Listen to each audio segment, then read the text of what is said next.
Guys guys आज की जो वीडियो है वो डीयू के इलेक्शंस के ऊपर है, डूसू, ठीक है। और कॉलेज स्टूडेंट यूनियन ये क्या होती है, ठीक है, जिसे हम डायरेक्टली बोल सकते हैं कॉलेज इलेक्शंस, ठीक है। इनके बारे में मैं बात करूँगा, रियलिटी क्या है और कितनी कॉस्ट आती है एक इलेक्शन में, कितना मतलब खर्च होता है, एक मिनिमम और मैक्सिमम, ठीक है। और ये क्या नाम है, लिंगन कमेटी क्या है, और लिंगन कमेटी की रिकमेंडेशन क्या थी सारी जो इलेक्शंस को लेके थी स्टूडेंट यूनियन के, ठीक है। तो उसकी मैं बात करूँगा। और एक जो सबसे इम्पोर्टेंट चीज़ है यहाँ पे, इलेक्शंस कब होंगे इसके बारे में भी मैं बात करूँगा, ठीक है। और पैनल क्या होता है, ठीक है। और इलेक्शंस में जो पैनल उतरती है और एक इंडिविजुअल कैंडिडेट, इन दोनों में फ़र्क क्या है, ठीक है। तो देखो, वीडियो की शुरुआत करने से पहले मैं सबको ये चीज़ एक चीज़ बता दूं कि आप लोग देखो एक नॉर्मल स्टूडेंट की तरह वीडियो देखना, ठीक है।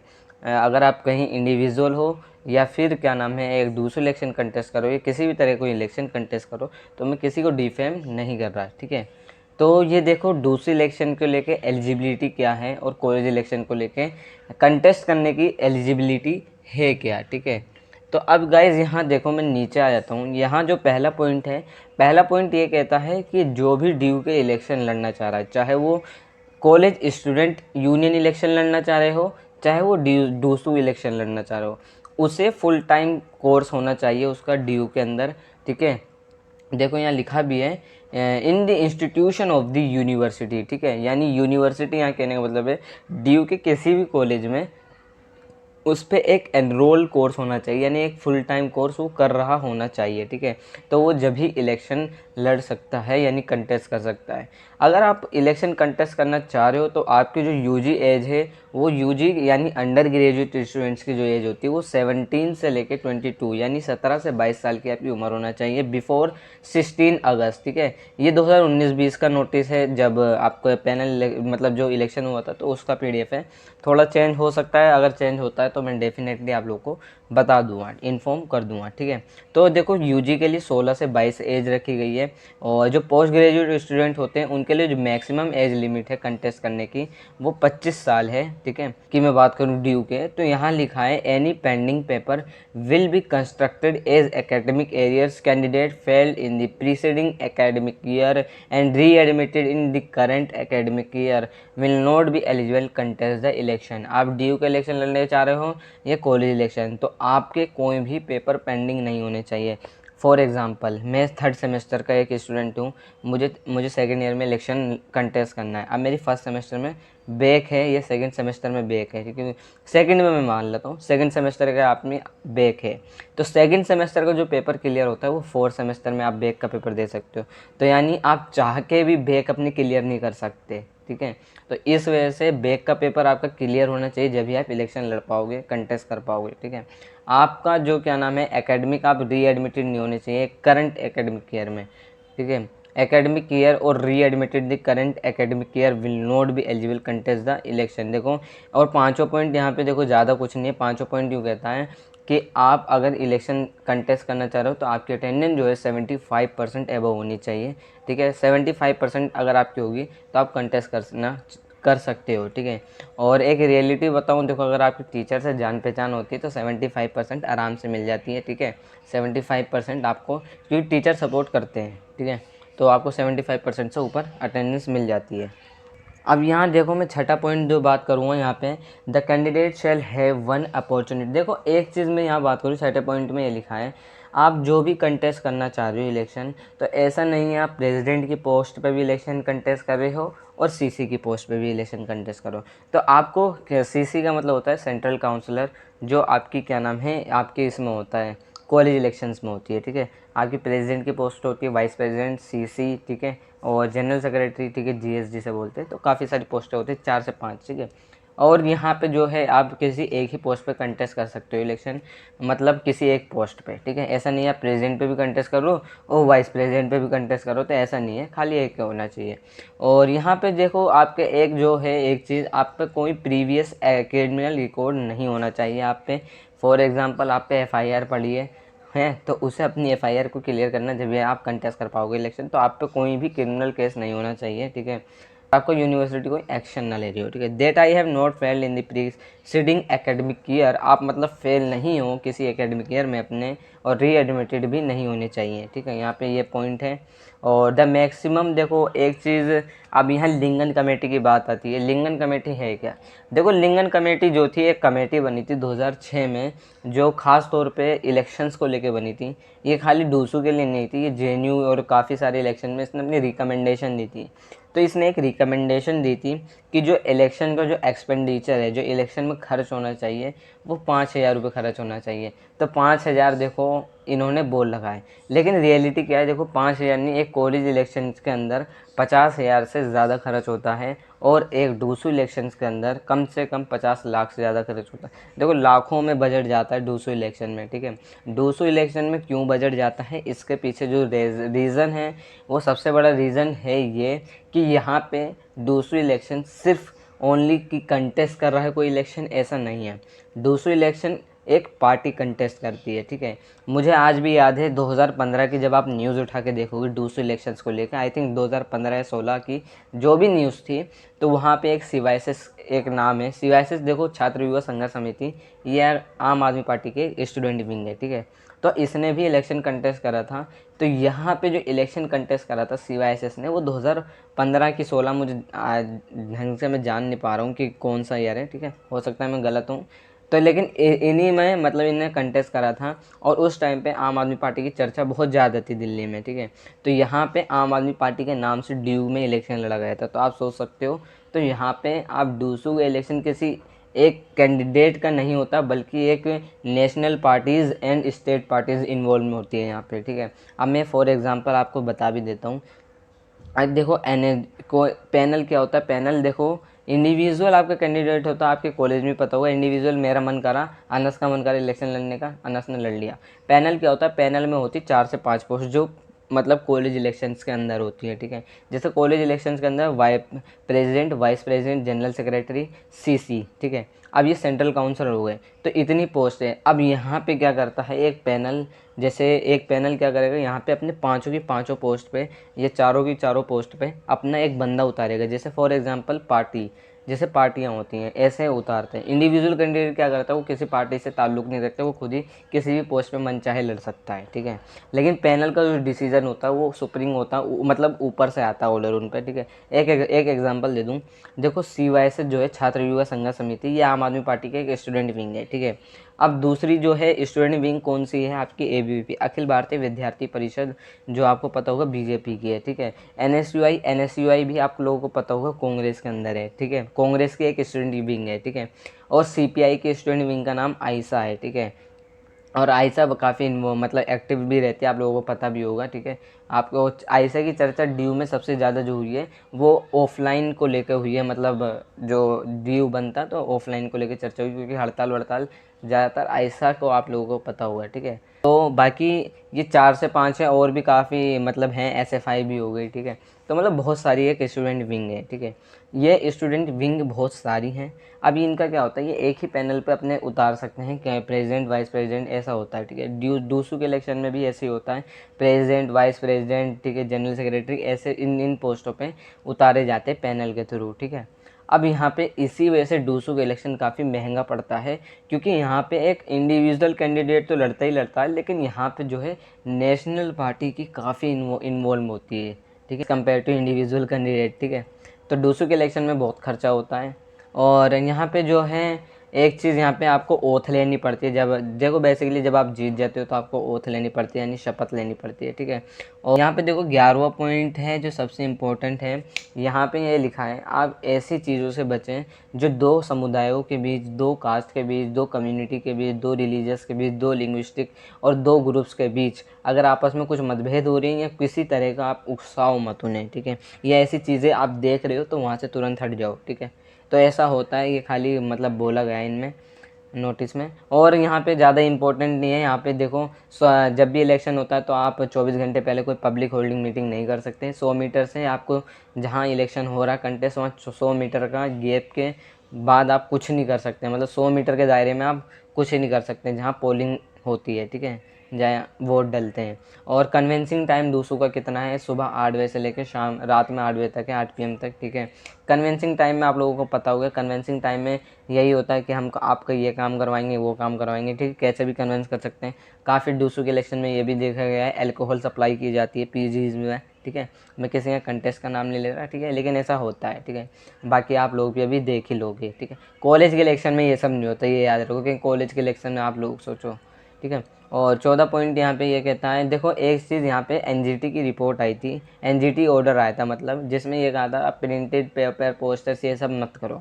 तो ये डीयू ने अप्लाई करा था कि आप लोग प्रिंटेड पोस्टर्स, प्रिंटेड पैम्पलेट्स ये सब आप नहीं लगा सकते हो, ठीक है। कन्वेंसिंग टाइम के समय हैंडमेड पोस्टर आप लगा सकते हो, यानी आप हैंडमेड बनाओ, खुद से बनाओ पोस्टर, तो आप वो लगा सकते हो। लेकिन ऐसा कुछ नहीं होता, इससे भी बचने के लिए एक तोड़ है। देखो मैं ये नहीं कहता है, मैंने लेकिन काफ़ी कंटेस्टेंट्स से बात करी है जो डूसू के इलेक्शन कंटेस्ट कर रहे हैं। मतलब मैंने एक चीज़ देखी, एक नोटिस करा है, आप भी ये चीज़ नोटिस करना अब से, ठीक है। आप जब भी कोई डूसू के इलेक्शन कंटेस्ट करता है तो वहाँ पे किसी का नाम मतलब पूरा नहीं लिखा होता।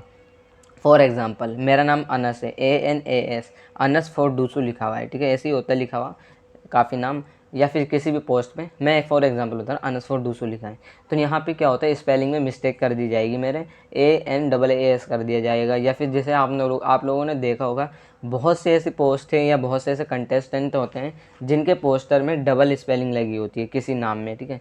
वो इसलिए लगाई जाती है, मैंने मतलब पूछा है उन लोगों से, उन लोगों का कहना है ये इसलिए करा जाता है ताकि कोई जो कंटेस्ट कर रहा है उस पर कोई मतलब केस ना बन पाए, या फिर उससे कोई मतलब केस ना बन पाए, और जनता के बीच भी उसका नाम रहे, यानी एक स्टूडेंट के बीच उसका नाम तो पहुंचेगा ही पहुंचेगा, लेकिन हमें कोई लीगल तौर पे चैलेंज ना कर सके। इतना मैंने उनसे सुना है, ठीक है, ऐसा होता है।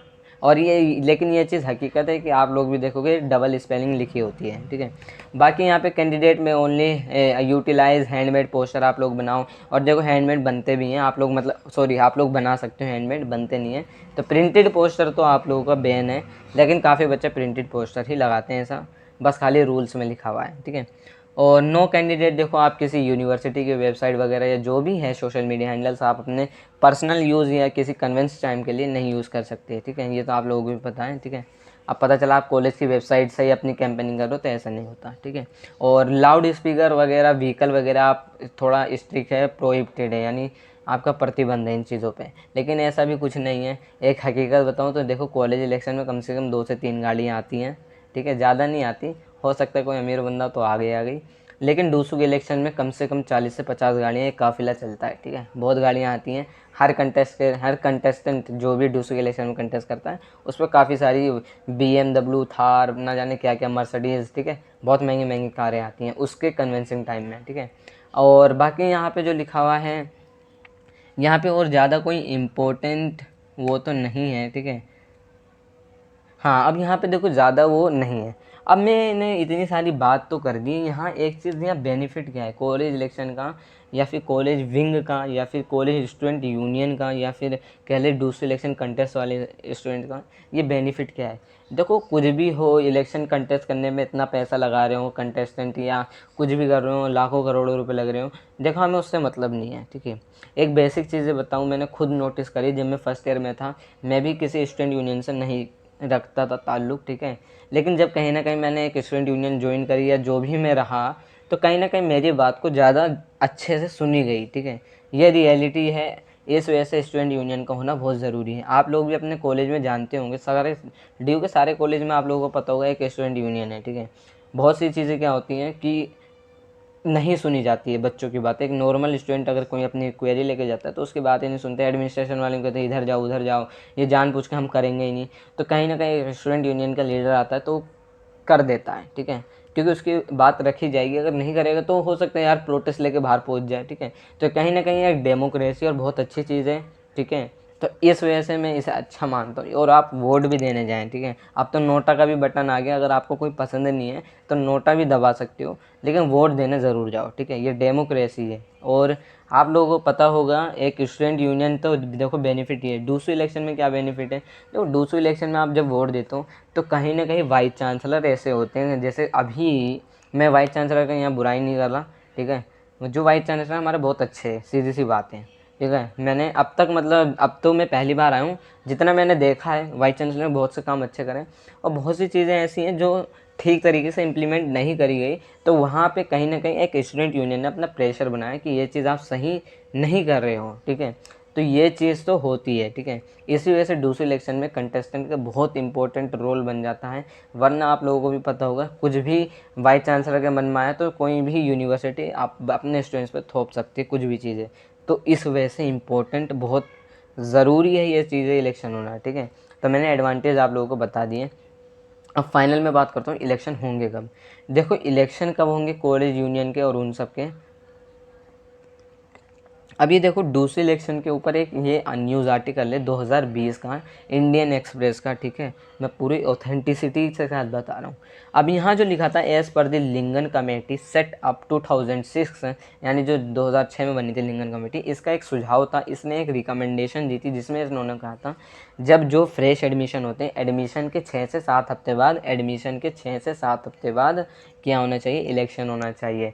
ढंग से सुन लो, 6 से 7 हफ्ते बाद इलेक्शन होना चाहिए जब एडमिशन डन हो जाता है। अब यहाँ एक चीज़ आती है, 6 से 7 हफ्ते बाद। अगर मैं एक एग्जांपल मानता हूँ, अभी एक कल की न्यूज़ है, ठीक है, आप जा सकते हो, द क्विंट का एक आर्टिकल है जिसमें ये कहा गया है कि 15 अक्टूबर से लेके 15 अक्टूबर तक एक नया बैच को हम पूरी तरीके से फाइनल कर देंगे, ठीक है। ये वाइस चांसलर का बयान है, द क्विंट पर आप देख सकते हो, ठीक है। तो उन्होंने कहा है 15 अक्टूबर तक हमारा एक नया बैच आ जाएगा। अब एक नया बैच जब 15 अक्टूबर तक आता है तो मैं 6 से 7 हफ्ते मान के चलता हूँ, 1.5 महीना, ठीक है। तो अक्टूबर यहाँ पे पूरा चले जाएगा, नवंबर, दिसंबर भी आप कहीं ना कहीं पूरा आपका मिड दिसंबर तक आपकी इलेक्शन हो या शुरू जनवरी की शुरुआत में इलेक्शन हो, तो इतना टाइम लगेगा दूसरे इलेक्शंस के लिए। क्योंकि अगर इलेक्शंस बहुत पहले कर दिए जाते हैं तो कहीं ना कहीं जो फर्स्ट ईयर का बैच है उनके साथ नाइंसाफ़ी होगी, क्योंकि वो भी आने वाला है, और कहीं ना कहीं लिंगन कमेटी का उल्लंघन भी किया जाएगा। तो इस वजह से इलेक्शन मेरे हिसाब से क्या नाम है जनवरी में हो सकते हैं इलेक्शंस, ठीक है। अब मैं कॉलेज इलेक्शंस की बात करूँ, मैंने डूसू की बात करी अभी। कॉलेज इलेक्शन में क्या है, कॉलेज इलेक्शन कब हो सकते हैं, जो कॉलेज इलेक्शन बहुत जल्द होंगे और हर कॉलेज के अब धीरे धीरे नोटिस आना स्टार्ट हो गए, तो आई होप शायद उनके भी अक्टूबर नवंबर या दिसंबर तक इलेक्शन हुए। अगर आप मैक्सिमम मान के चलो तो दिसंबर में आप लोगों के इलेक्शन हो सकते हैं कॉलेज यूनियन के, ठीक है। अगर कॉलेज यूनियन के दिसंबर में होंगे तो दूसरे इलेक्शन थोड़े आगे पीछे होते हैं, ठीक है। तो हो सकता है दिसंबर में कॉलेज स्टूडेंट यूनियन के इलेक्शन हो। मैं एक आपको नोटिस भी दिखा देता हूँ, ये आपको जीसस एंड मैरी कॉलेज का एक नोटिस दिख रहा होगा जिसमें यह कहा गया है कि क्या नाम है, स्टूडेंट काउंसिल इलेक्शन। यहाँ पे जो इलेक्शन है जीसस एंड मैरी कॉलेज में, वो देखो कब है, 5 सितंबर को, 8 सितंबर तक आप नॉमिनेशन डाल सकते हो, ठीक है। और यहाँ पे लिखा भी है सितंबर में इलेक्शंस हैं यहाँ पे जीसस एंड मैरी कॉलेज के यहाँ, जिसमें दे रखा है 9 सितंबर को आपको, 11 सितंबर तक ये होगा वो होगा, 13 सितंबर से 16 सितंबर तक आप कैंपेनिंग कर रहे होगे बाय प्रोस्पेक्टिव कैंडिडेट, ठीक है, प्रिडिक्शन। देखो जीसस एंड मैरी कॉलेज बहुत अच्छा इलेक्शन कंटेस्ट करवा रहा है। यहाँ पे देखो प्रेसिडेंटल और वाइस प्रेसिडेंटल डिबेट होगी, यानी जो कंटेस्ट करना चाह रहे हैं प्रेसिडेंट की पोस्ट पे और वाइस प्रेसिडेंट की पोस्ट पे, उनके बीच डिबेट होगी। आप क्यों आना चाह रहे हो भाई? तो ये कहीं ना कहीं एक बहुत अच्छी चीज़ है जब एक प्रेसिडेंट के बीच में, चाहे मान लो एक कॉलेज इलेक्शन में 17 प्रेसिडेंट खड़े हो रहे, मतलब 5 एक ही पोस्ट पर खड़े हो रहे हैं प्रेसिडेंट की, तो उन 5 बंदों पर एक डिबेट होगी, आप क्या करना चाह रहे हो, और जनता है आपस में बैठी होगी। तो ये कहीं ना कहीं एक बहुत अच्छी चीज़ है और ऐसा कोएड कॉलेज में भी होना चाहिए, ठीक है। ये मेरा रिकमेंडेशन है। तो कहीं ना कहीं देखो कॉलेज इलेक्शन मैंने आप लोगों को बता दिया, सितंबर के हो सकता ना, अक्टूबर या नवंबर तक हो सकता है, नवंबर भी मान के चलो आप, नवंबर में कॉलेज इलेक्शन हो सकते हैं कंटेस्ट, ठीक है। दिसंबर से लेकर जनवरी तक आपके दूसरे इलेक्शन कंटेस्ट होने की पूरी संभावना है, और दूसरे इलेक्शन को लेकर स्टूडेंट यूनियन ने जो भी हैं प्रेशर बनाना स्टार्ट कर चुके हैं, ठीक है। तो डोंट वरी, इलेक्शंस होंगे। बाकी मैंने आप लोगों को देखो यहाँ पे किसी को डिफेम नहीं करा, जो सच्चाई है वो भी थोड़ी बहुत मैंने बताई है, ठीक है। बाकी आप लोग भी देख लोगे इलेक्शन होते कैसे हैं, लेकिन ये हकीकत है कि खर्च ज़्यादा होता है। जितना एक 5,000 लिखा है, 5,000 आपको भी पता कुछ नहीं आज के टाइम पे, ठीक है। 5,000 और इलेक्शन लड़ना बहुत बड़ी बात है, ठीक है। और बाकी वीडियो अच्छी लगी हो वीडियो को लाइक और चैनल को सब्सक्राइब करो।